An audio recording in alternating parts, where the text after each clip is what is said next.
Hello అండి, నమస్తే. ఇప్పుడు మాట్లాడే టాపిక్ వచ్చేసి విశాఖపట్నంలో వివిధ అభివృద్ధి కార్యక్రమాలకు శంకుస్థాపన కోసం వచ్చిన నరేంద్ర మోదీ గారు ఆయన ప్రసంగంలో మాట్లాడుతూ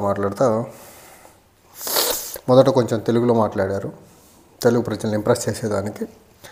తర్వాత మొదలుపెట్టి ప్రసంగంలోకి వెళ్ళే ముందు చంద్రబాబు గారు చేసిన భజన చాలా బాగుంది. ఆ భజనకు నేను చాలా ఫిదా అయిపోయాను. ఆయన భజనలో చెప్పిన ప్రతి అంశాన్ని సాకారం చేసేదానికి నా శాయశక్తుల మీ అందరి సహకారంతో నేను పనిచేస్తానని చెప్పే ప్రయత్నం అయితే చేశారు. అండ్ ఆంధ్రప్రదేశ్ గురించి ఆయన ఒక మాట చెప్పారు. ఆంధ్రప్రదేశ్ అనే స్టేట్ ఏదైతే ఉందో state of possibilities and opportunities అని చెప్పే ప్రయత్నం అయితే చేశారు.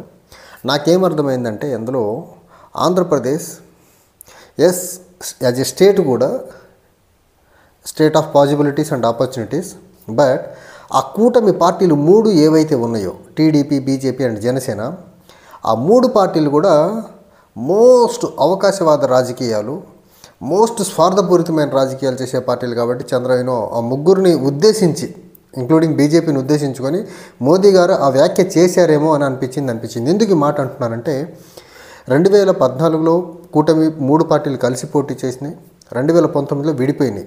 అయితే 2014, 2019 మధ్యకాలంలో 2017 దగ్గర పడేసరికి బీజేపీకి, టీడీపీకి, జనసేన గ్యాప్ వచ్చి మూడు డైరెక్షన్లో పోటీ చేశారు. ఆ క్రమంలో వీళ్ళు ఒకళ్ళు చాలా అద్భుతంగా తిట్టుకున్నారు, చాలా బలంగా తిట్టుకున్నారు. ఆ క్రమంలో మళ్ళీ కలిశారు. కాబట్టి దాన్ని బేస్ చేసుకొని ఈ కూటమిని ఉద్దేశించి ఆయన అని ఉంటారు state of possibilities as well as opportunities అనేసి. ఎందుకంటే వీళ్ళు పాజిబిలిటీస్ని, ఆపర్చునిటీస్ని బేస్ చేసుకొని గెలుపు కోసమే పచ్చి అబద్ధాలతో కలిసి ఆంధ్రప్రదేశ్ ప్రజల్ని మోసం చేసే ప్రయత్నం చేస్తున్నారు. అండ్ నేను చెప్పే ఇందాక వన్ ఆఫ్ మై వీడియోలో చంద్రబాబు గారి గురించి, పవన్ కళ్యాణ్ గురించి మాట్లాడే క్రమంలో ఆంధ్రప్రదేశ్కి వీళ్ళు ఎలా మోసం చేస్తున్నారంటే railway zone as well as BPCL ప్రాజెక్టులు ఏవైతే ఈరోజు శంకుస్థాపన చేశారో అవి విభజన చట్టంలో పొందుపరిచినాయి తప్ప నరేంద్ర మోదీ గారు ఆంధ్రప్రదేశ్ మీద ప్రేమ, గౌరవంతో ఇస్తున్న ప్రాజెక్టులు కావు అని చెప్పే ప్రయత్నం నేను ఇందాక చేశా. అవి నిజం. తర్వాత మోదీ గారు మాట్లాడుతూ 2047 ఆంధ్రప్రదేశ్ స్వర్ణాంధ్రప్రదేశ్ విజన్ డాక్యుమెంట్ సాధించేదానికి, మరీ ముఖ్యంగా అందులో $2.5 ట్రిలియన్ ఎకానమీ సాధించేదానికి ఈరోజు చేస్తున్నటువంటి శంకుస్థాపన కార్యక్రమాలు ఏవైతే ఉన్నాయో ఖచ్చితంగా ఆంధ్రప్రదేశ్ స్వర్ణాంధ్రప్రదేశ్గా బై 2047 $2.5 ట్రిలియన్ ఎకానమీ అయ్యేదానికి ఈరోజు బీజాలు వేస్తున్నాను శంకుస్థాపన పనుల ద్వారా అని చెప్పే ప్రయత్నం అయితే చేశారు. చూడాలి. ఎందుకంటే నరేంద్ర మోదీ గారు 2014 నుంచి ఈ రోజు వరకు ఆయన ఎన్నో కార్యక్రమాలకి శంకుస్థాపన చేశారు. ఎన్నో ఖండాలు దాటేటువంటి హామీలు ఇచ్చారు, ఎన్నో ఆకాశాన్ని అంటేటువంటి హామీలు ఇచ్చారు. ఆ హామీలన్నీ కానీ ప్రాపర్గా ఇంప్లిమెంట్ అయ్యి ఉండి అందులో 20% అచీవ్ అయ్యి ఉంటే ఈయన చెప్పిన ప్రామిసెస్ సిన్స్ 2014 to 2025 బిగినింగ్లో ఉన్నాం మనం. ఈ పాటికి నరేంద్ర మోదీ గారు 2014 నుంచి ఇచ్చిన హామీలన్నీ కానీ ప్రాపర్గా 20% ఇంప్లిమెంట్ అయ్యి ఉంటే ఈ రోజుకి భారతదేశంలో నిరుద్యోగ సమస్య ఉండేది కాదు, 45 years ఆఫ్ హైయెస్ట్ అన్ఎంప్లాయ్మెంట్ ఉండేది కాదు దేశంలో, ఇన్ఫ్లేషన్ చాలా దారుణంగా ఉండేది కాదు, రూపీ డిప్రిషియేట్ అయ్యి ఉండేది కాదు, భారతదేశానికి సంబంధించి ఏదైతే స్లో ఎకనామిక్ గ్రోత్ రేట్ ఉందో ఆ గ్రోత్ రేట్ ఉండేది కాదు. అలానే భారతదేశానికి సంబంధించినటువంటి పేదరికం 20 కోట్ల మంది ఈయన ప్రైమ్ మినిస్టర్షిప్లో 20 కోట్ల మంది పేదరికంలోకి వెళ్ళారు. ఆ పేదరికంలోకి భారతదేశం వెళ్ళేది కాదు. And most of the global ఇండెక్స్లలో భారతదేశం యొక్క పెర్ఫార్మెన్స్ చాలా దారుణంగా, దరిద్రంగా ఉంది. ఆ దయనీయమైన పరిస్థితి కూడా భారతదేశానికి ఉండేది కాదు. నరేంద్ర మోదీ గారు చెప్పినట్టు 20% జరిగి ఉంటే. సో ఈయన ఏదో చెప్తున్నారు 2047కి స్వర్ణాంధ్ర అనేసి. ఆ స్వర్ణాంధ్ర సాకారానికి $2.5 ట్రిలియన్ ఎకానమీకి ఈరోజు చేసిన 2-3 ప్రాజెక్టులతోనే అది బీజాలు పడిపోయినాయని చెప్పే ప్రయత్నం అయితే చేశారు. చూడాలి రాబోయే రోజుల్లో ఇవి ఎంత స్పీడీ మేనర్లో ఈ ప్రాజెక్టులు ముందుకు వెళ్తాయి అనే దానికి. తర్వాత ప్రతి రాష్ట్రంలో చెప్పే ఒక సొల్లు కబురు నరేంద్ర మోదీ గారు కందే సే కందే మిలాయేంగే వికాస్ కే లియే, రాజ్యం కా వికాస్ కే లియే అని ప్రతి రాష్ట్రానికి వెళ్ళేటప్పుడు చెప్పే కథ భుజంతో భుజం కలిపి మేము పనిచేస్తామనేసి. ఆంధ్రప్రదేశ్ రాష్ట్ర రాజధాని అమరావతిని నిర్ణయించిన తర్వాత 2016లో శంకుస్థాపనకు వచ్చినప్పుడు కూడా ఇదే కథ చెప్పాడు ఈయన. ఈరోజు అమరావతి ఎక్కడుందో అందరికీ తెలిసిందే.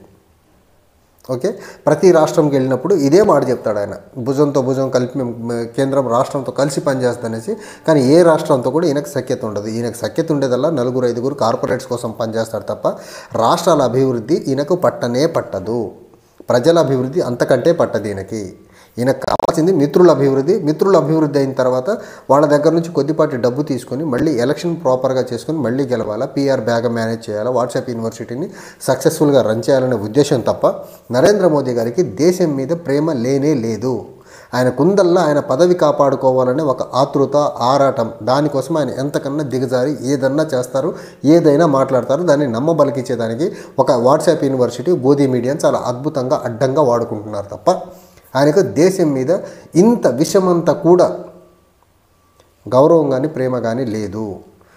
ఉంటే ఈ పాటికి భారతదేశం యొక్క ఆర్థిక వ్యవస్థ ఇంత క్రిటికల్ పొజిషన్లో చాలా అద్భుతంగా ముందుకెళ్ళే ఆస్కారం ఉన్నా కానీ ఈయన కుసంస్కార రాజకీయాల వల్ల భారతదేశం యొక్క ఆర్థిక వ్యవస్థ చెతికిల పడతా ఉంది రోజు రోజుకి, సంవత్సరానికి ఈయన ప్రైమ్ మినిస్టర్షిప్లో. తర్వాత ఈయన మాట్లాడతా urbanisation ప్రమోషన్కి Bharatiya Janata party, NDA ప్రభుత్వం చాలా అద్భుతమైన ప్రయారిటీ ఇస్తుంది అని చెప్పే ప్రయత్నం చేస్తారు. భారతీయ జనతా పార్టీ అర్బనైజేషన్కి, అర్బన్ డెవలప్మెంట్కి ఎక్కువ ప్రయారిటీ ఇస్తుంది. ఎందుకు? దేశంలో ఉన్న అర్బన్ సెంటర్స్లో మెజారిటీ అర్బన్ స్థానాలు బీజేపీని సపోర్ట్ చేస్తుంది, బీజేపీకి అనుకూలంగా ఉంటుంది. ఎందుకని?